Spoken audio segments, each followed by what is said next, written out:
Hello, friends. We are in the process of discussing T.S. Eliot, and in his poetry, it can be said that T.S. Eliot mastered the modern poetry. In the modern age, there was stream of consciousness, and T.S. Eliot also practices these. There are many instances found, and one of them is the poem Journey of the Magi. Journey of the Magi. Now, who are Magi? They are biblical characters, and T.S. Eliot uses his imagination of this journey of the Magi. Now, Magi were kings, wise men who came to meet infant Jesus. Jesus was born, and one star was leading the Magi towards Jesus, and they brought gifts and gold and other things to worship Jesus.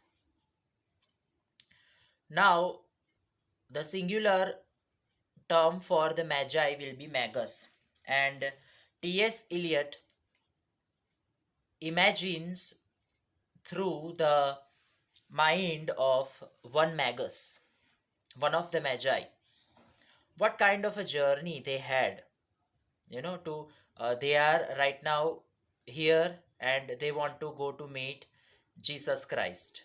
Man goes to meet God. So what is so uncommon between them? What are the differences between them? God is holy and heavenly, whereas man is sinful and worldly. Now if you want to go to meet God, you have to leave the worldliness behind in order to meet such divine figure. So the poem is very beautiful in itself, and it is interior monologue. Let us read the lines of the poem. A cold coming we had of it, just the worst time of the year for a journey, and such a long journey. The way is deep and the weather sharp, the very dead of winter. This is the first line of the poem. A cold coming, it was not uh, summer, it was a cold season, because of which it was not easy journey. Man tries to reach God is never easy task.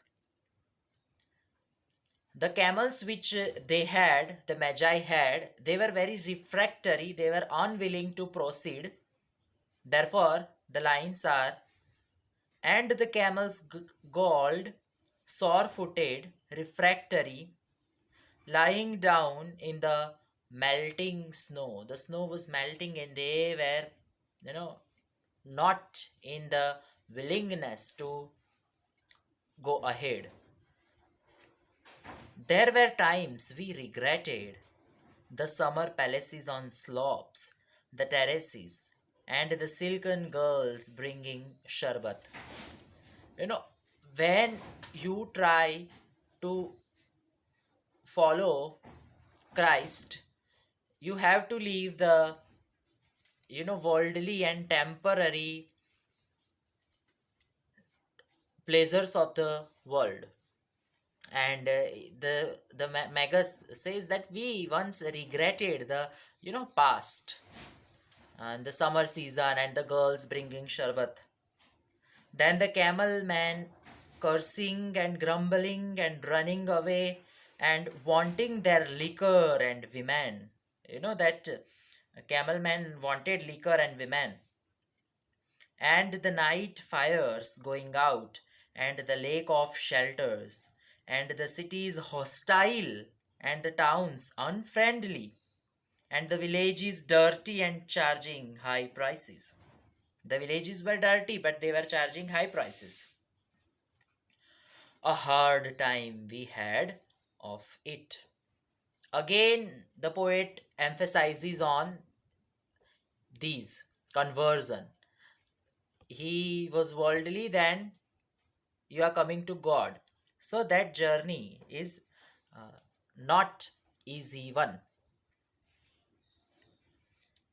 At the end, we preferred to travel all night, sleeping in snatches, with the voices singing in our ears, saying that this was all folly. All these worldly pleasures and all these worldly things are nothing but vanity, and everything is futile in the world. Let us read the second stanza. Then at dawn, in the morning, dawn is the early morning period, we came down to a temperate valley. The valley was temperate. The adjective used for valley is temperate. Temperate means moderate, medium. There was not too much cold. It was okay, okay. Wet below the snow line, smelling of vegetation, with a running stream and a watermill beating the darkness, and three trees on the low sky, and an old white horse galloped away in the meadow. Then he came to a tavern with vine leaves over the lintel. Okay, an old white horse he is talking about. Six hand at an open door, dicing for pieces of silver, and feet kicking the empty wineskins. But there was no information. And so we continued and arrived at evening. We continued our journey till night to morning, till morning to evening. Not a moment too soon finding the place. It was, you may say, satisfactory. It was as if satisfactory journey. And the last stanza of the poem gives the very theme and the guts of the poem. All this was a long time ago. I remember. The Magus is, talking with himself. And I would do it again. But set down these. Set down these. Were we laid all that way for birth or death? What was that? Birth of Jesus Christ or death of me? Is when Jesus is born in my heart, I should die. It is very biblical. There was a birth, certainly, there was the birth of Jesus in my heart. Now I will follow Jesus. We had evidence, and no doubt I had seen birth and death, both birth and death, but had thought they were different. They were different. Birth is something different, death is totally different. But this birth was hard and bitter agony for us, like death. Birth, like death. Simile he uses, our death, means the worldly death, or now he is no more living for himself. Now in his heart, Jesus Christ is living. Therefore, the death of, for example, death of Alex, and birth of Jesus. Now Jesus lives in me, no more of Alex. We returned to our places, these kingdoms, but no longer at ease here in the old dispensation, with an alien people clutching their gods. They were worshipping different gods, different worldly things, and we felt very alienated from them, because they did not know Jesus. We knew. We went to meet him. I should be glad of another death. Now again, I want to go and meet Jesus, and I will be very happy to die, because at that time I will meet Jesus. So this is the journey of the Magi from selfishness to Christ likeness. Thank you.